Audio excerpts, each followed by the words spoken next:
Bismillahirrahmanirrahim. Assalamualaikum warahmatullahi wabarakatuh. Bismillahi walhamdulillah wassalatu wassalamu ala rasulillah wa ala alihi wa sahbihi wa mawala. Qala rabbi shrah li sadri wa yassir li amri wahlul 'uqdatam min lisani yafqahu qawli, amma ba'du. Sahabat-sahabat pemirsa YouTube yang saya hormati, jumpa lagi dengan saya Imam Ghazali di channel Imam Ghazali 99. Sahabat-sahabat pemirsa YouTube yang saya hormati, kali ini saya akan membongkar dan menjelaskan fadilah-fadilah dan kegunaan dari Hizbul Khofi ini. Hizbul Khofi seperti yang sudah saya sampaikan pada video sebelumnya, bahwa Hizbul Khofi ini atau Hizbul Khofi ini banyak mempunyai fadilah yang sangat agung dan sangat berguna bagi kita. Namun sebelum lanjut untuk membahas mengenai tentang fadilah kegunaan daripada Hizbul Khofi ini, bagi sahabat-sahabat yang masih belum subscribe channel saya, mohon untuk subscribe dan jangan lupa untuk membunyikan lonceng supaya channel ini tetap eksis dan bisa memberikan manfaat kepada sesama. Baik, sahabat-sahabat pemirsa yang saya hormati, yang pertama fadilah daripada Hizbul Khofi ini adalah untuk kewibawaan. Bagaimana cara untuk memanfaatkan lil haibah ini, untuk kewibawaan ini? Maka ketika sahabat-sahabat sekalian membaca pada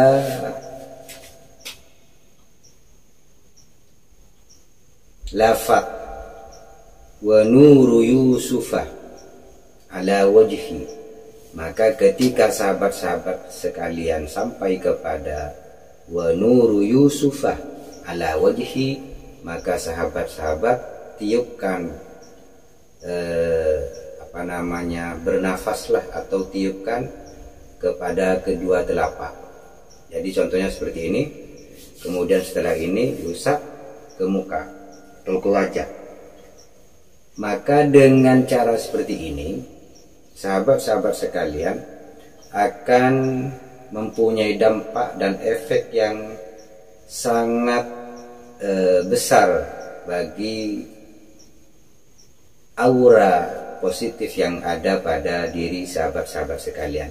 Oleh sebab itu, dalam salah satu ijazah yang sampai kepada saya, ketika sampai kepada lafaz wa nuru Yusufah ala wajhi, maka tiupkanlah kepada kedua telapak tangan.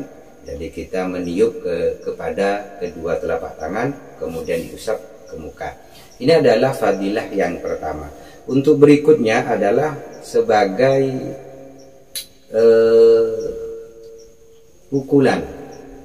Jadi ketika sahabat seumpamanya terancam, maka sahabat-sahabat bisa menggunakan hisib ini sebagai pukulan yang sangat berbahaya.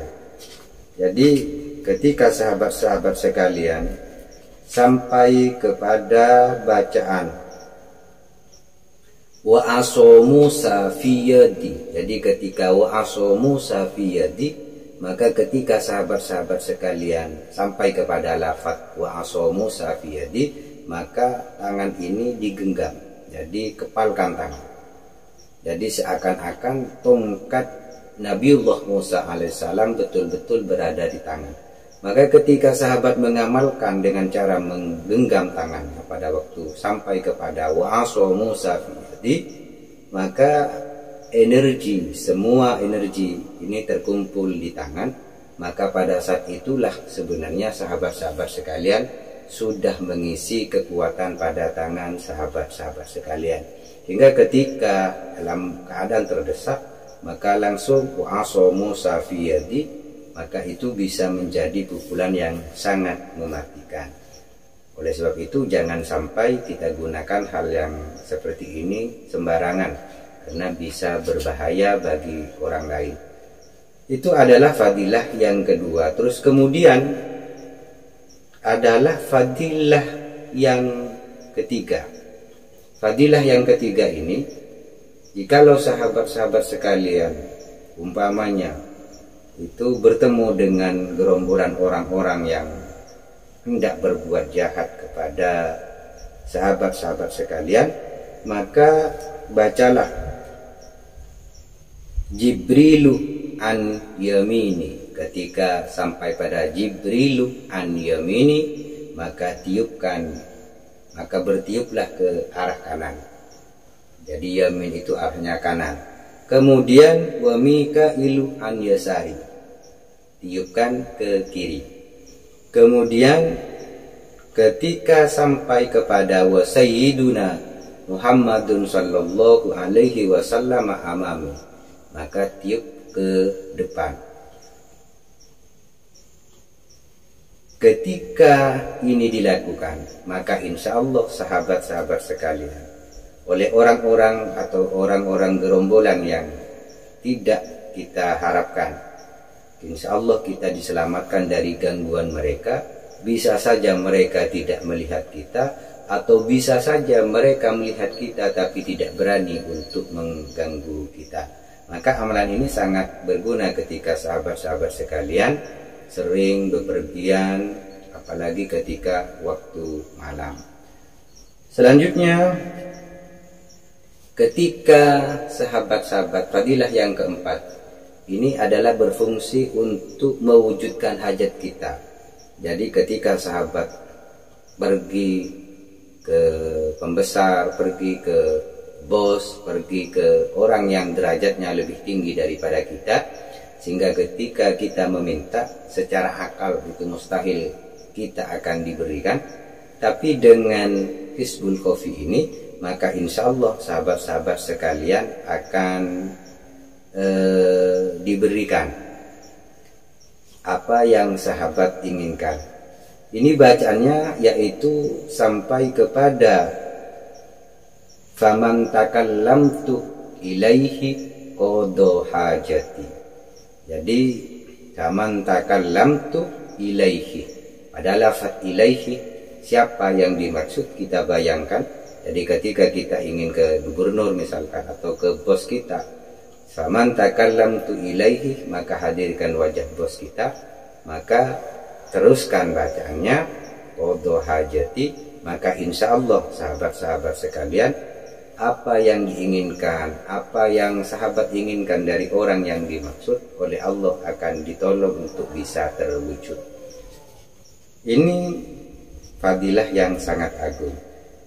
Selanjutnya yang keenam, yaitu ketika sahabat gunakan Hizbul Khofi ini sebagai muhabbah atau penunduk bagi orang lain, baik itu laki-laki maupun perempuan, atau kepada siapapun yang awalnya orang itu membenci kita, kemudian ingin membuat dia menjadi respek kepada kita, menerima kita, dan bisa mencintai kita, maka sahabat-sahabat sekalian, ketika faman ro'ani yuhibbuni, faman ro'ani, ketika faman ro'ani, maka bayangkan orang yang membenci kita, yuhibbuni, maka insya Allah dia akan mencintai sahabat-sahabat sekalian. Kemudian yang terakhir sebenarnya masih banyak. Jadi sirunnya itu masih banyak. Jadi sir daripada Hizbul Khofi ini masih banyak. Jadi sirul asrornya itu masih banyak. Tapi cukup ini saja yang saya sampaikan. Jadi yang terakhir, ketika sahabat-sahabat itu mempunyai atau ada orang yang ingin memusuhi sahabat-sahabat sekalian, supaya orang tersebut tidak bisa mengambil keuntungan dari kita, dan orang itu hanya membenci kita, tidak sampai membuat diri kita menjadi susah, tidak sampai membuat kita menjadi menjadi melarat gara-gara orang itu memusuhi kita, atau ketika kita dimusuhi oleh mereka, mereka tidak akan pernah memberikan efek yang tidak baik kepada kita. Maka ketika sampai wallahul musta'anu bihi ala a'dai, maka ketika sampai kepada a'dai, jika memang ada orang yang betul-betul memusuhi sahabat secara terang-terangan, maka bayangkan ketika sampai kepada wallahul musta'anu ala a'dai, di sini bayangkan orang tersebut. Tapi kita sebagai umat Islam seharusnya tidak pernah menganggap orang lain itu menjadi musuh bagi kita, kecuali memang dia menyerang kita dengan secara terang-terangan.